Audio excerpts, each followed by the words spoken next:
Yes, salut les amis. Bon, ça avance très bien sur la 205. Je suis hyper content.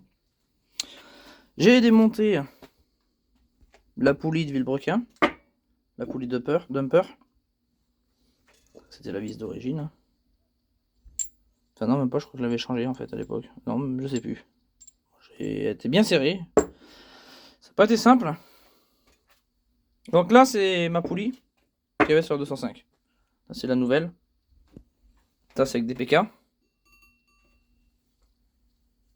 Et ça va être trapézoïdal. Moi, la courroie ne sautera plus. Je suis plus emmerdé. Et je me rends compte d'un truc. Quand je retourne la poulie, on voit que c'est bien creusé là. C'est attaqué. Là. Et le plus impressionnant encore, c'est là. C'est toutes ces traces là. Et là, je me demande, qu'est-ce que c'est que ça? Le pignon, il est nickel.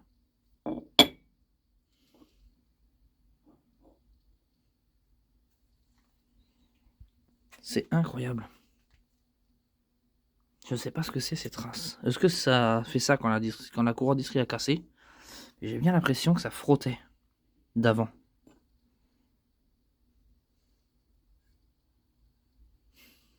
C'est étrange, hein? S'il y en a qui ont une idée, n'hésitez pas à me faire valoir vos idées. Hein. Au bien, il manque la peinture. Hein. À mon avis, c'est pas d'aujourd'hui ça. Quand manque une courroie, qui est mise là, peut arriver à aller lécher ici, là. Il y a quand même une distance. Alors, ce que c'est quand ça a cassé? Alors, quand ça a cassé, j'étais dans les tours minutes. Hein, je devais être à 7000 tours minutes, c'est ça, à peu près. Donc, peut-être que c'est ça. Bon, en tout cas, j'ai la courroie. J'ai fait les essais, comme ça. J'ai pas de main avec le téléphone, c'est pas facile, mais voilà. Ça, c'est l'ancienne. Et c'est le DW8 qui a été entièrement modifié au tournage et tout ce qui va bien. Ça rend comme ça. Déjà, une chose qui est sûre, c'est qu'on n'aura plus de courroie qui ira sur la poulie, puisque là, elle va aller guider entre là et là. Donc ça, déjà, c'est réglé. Et si on monte tout ça, à faux frais, hop. Donc j'ai tout verni. Hein. La poulie, je l'ai verni, elle est nickel. Je la laisse de cette couleur-là, c'est trop propre. Hop, à faux frais.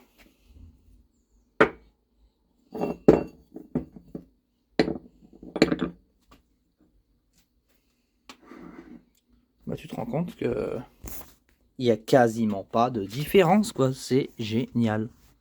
Mais en fait, il n'y a pas de différence, en fait. La trapézoïdale, là, va venir là-dedans. Tu suis, ça suit le mouvement avec les PK, tout pareil. C'est pas impeccable, ça? Ça fait que l'alternateur, j'ai juste à prendre mon alternateur et l'autre à côté. Entre alternateurs. Et de ligner mes deux poulies, en fait, tout pareil. Et puis je serai nickel. Ça me plaît. Maintenant, ça va être place au montage. Et je vous refais une vidéo quand c'est monté. C'est parti.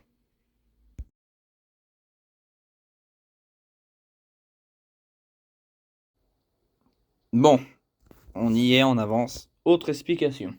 Donc j'en ai profité pour démonter mon ancien galet tendeur et galet enrouleur de distrie. Jusqu'ici on est d'accord. Donc celui-là, je l'avais modifié ici au niveau du trou oblong. Par rapport à d'origine, on voit la différence, elle est flagrante. J'avais pas le choix de l'agrandir au-dessus parce que j'avais un joint de culasse qui faisait 3 mm 80 d'épaisseur. Par rapport à mon rapport volumétrique et tout ce qui va bien. Maintenant, je reviens sur un rapport volumétrique de 20.1, donc je pourrais remettre celui-là avec ma vis dedans sans problème. Je ne serais pas embêté, pas besoin de le modifier. Bon, ça déjà, ça joue à rien. Qu'on voit ici, ma courroie prenait bien là, et elle prenait jusque là. Jusqu'ici. On est d'accord. Si on regarde celui-là, donc celui-là, ma courroie prend là.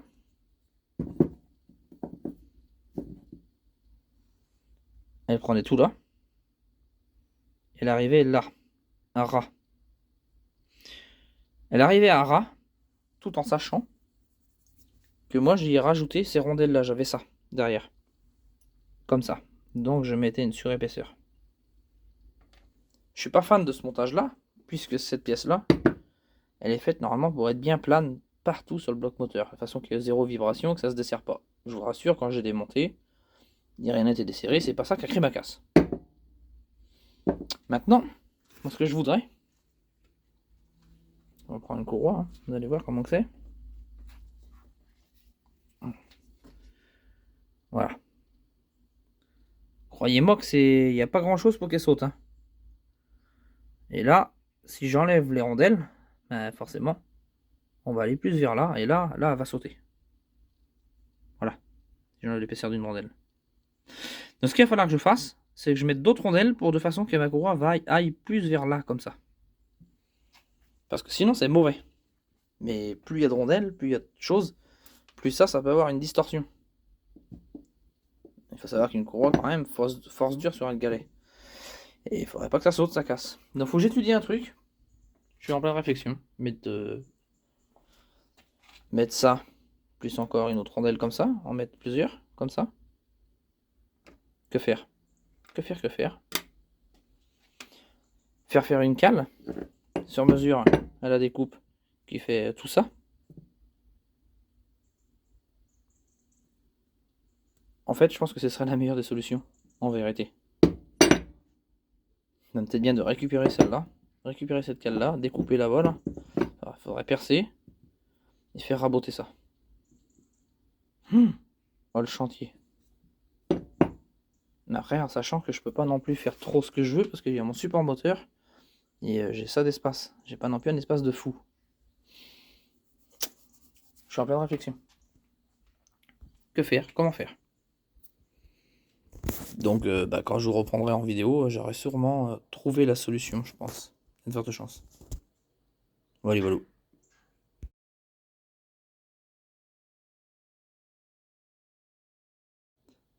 Bon, les amis, je vous donne suite à ma réflexion par rapport à ma courroie qui sortait trop d'ici. Enfin, qui était à ras. Donc, j'étais obligé de recaler ici avec 3 rondelles. Et je suis pas fan du tout parce que cette surface, il faut qu'elle soit plane, logiquement. Tout comme celui-là. Et là, c'est pareil, celui-là, je calais pas avec des rondelles, ça le faisait, parce qu'il ressort légèrement plus que celui-là. Malgré ça, c'était quand même assez à ras. Et je pense avoir trouvé le problème. En fait, je suis sûr de l'avoir trouvé. Ça, c'est une poulie que j'avais sur mon moteur XUD11. Ça, c'est une poulie de XUD7. Donc, c'est celle qui va sur le 205 turbo diesel d'origine avec la dumper d'origine qui va sur le 205 turbo diesel. Jusqu'ici, on est d'accord. Je enlève ça. Ça, c'est celle du DW8. Eh bien, regardez quelque chose. Je ne sais pas si on va le voir en vidéo. Ça va pas être facile du tout. Je vous l'accorde. On les met face à face. Comme ça. Regardez bien à l'intérieur, là. Et regardez bien là-bas. En fait, en prenant des cotes, je gagne 1000 sur celle-là par rapport à celle-là. C'est-à-dire, ce qui vient au final guider une distribution dès le départ, c'est cette poulie-là. Hein. On est bien d'accord, c'est celle du bas. Hein, qui vient guider dès le départ. Ça fait que celle-là, je grossis le truc. Celle-là, limite sur le vilebrequin. À la place, je mets celle-là, hein, pour mon autre poulie, tout ce qui va bien. Jusqu'ici, vous suivez. Ça fait que celle-là va rentrer plus en profondeur. Je grossis le truc. Hein. En 2 mots, ça va. En 2 mots aussi, ça va faire ça. Voilà ce que ça va faire. Je grossis, mais regardez bien. Moi, j'ai pris mes codes tout à l'heure. Ça va faire ça. Donc, qui dit distri qui va rentrer plus, dit forcément distri, au lieu d'arriver là, qui va arriver ici. Et ici, on aura de la marge. Vous mettez Tara. Et pareil pour là. Et pareil sur ma poulie de pompe à injection, ma poulie d'Arbacam, où ma distrie était à ras. En fait, voilà un des problèmes. Quand la distrie était à ras, je pense qu'elle avait tendance à vouloir se barrer, en fait. Quand elle était à ras, elle a toujours été à ras. D'où ces marques, tout simplement. D'où toutes ces marques. Et ouais. Et ouais. Truc de dingue. Bah ouais. Puisque celui qui vient guider ta distrie dès le départ, c'est lui. Quoi qu'il arrive. Et là, en plus, on sera guidé au top du top là et là. Il n'y aura pas d'usure de quoi que ce soit. On sera bien guidé, bien. Punaise, j'ai trouvé le truc. Incroyable. C'est fou. Donc au final, bah, je me demande si la casse de mon moteur au final n'était pas due à ça. Quand j'y réfléchis, au final, c'est peut-être même pas ma courroie qui est passée dans la distrie qui a sauté ou quoi que ce soit. Au final, c'est peut-être bien, tout simplement et bêtement, ma courroie qui a commencé à s'user prématurément sur un côté. Pourtant, j'ai fait attention, là, avec 21 000 km, mais elle s'était effilochée. Sans que je fasse gaffe. Elle s'est désagrégée très très vite. Ça s'est effiloché, ça s'est pris dans cette poulie-là, sûrement. Et puis bah après, hein, ça fait une réaction en chaîne, c'est très très rapide. Hein. Et là, t'arraches tout. Hein. Qui sait, au final. Parce que ça, là, dans la vidéo précédente, hein, on voit bien ces marques-là aussi. Hein. Là, mais là, on les voit, je les remonte. Ça, là, c'est pas normal. Je pense pas que c'est une courroie qui a cassé d'un coup qui a fait ces marques-là. Je pense que ces marques-là se sont fait à la longue quand même. Hein. Ouais, c'est sûr. La peinture, elle est bouffée là. Là. Ça aurait giflé ici, ok? Ça aurait giflé comme ça un petit peu. Mais pas jusqu'à bouffer la peinture d'un coup quand même, je pense pas. Malgré que j'étais au moins à 7 minutes 3 minutes quoi. Enfin oui, 7 minutes 3 minutes. Bah ouais. Vu que la courroie demandait à ressortir beaucoup. Ça, de toute façon, ça c'est pas d'aujourd'hui l'usure de là. Ça là. Et ça coïncide avec ça.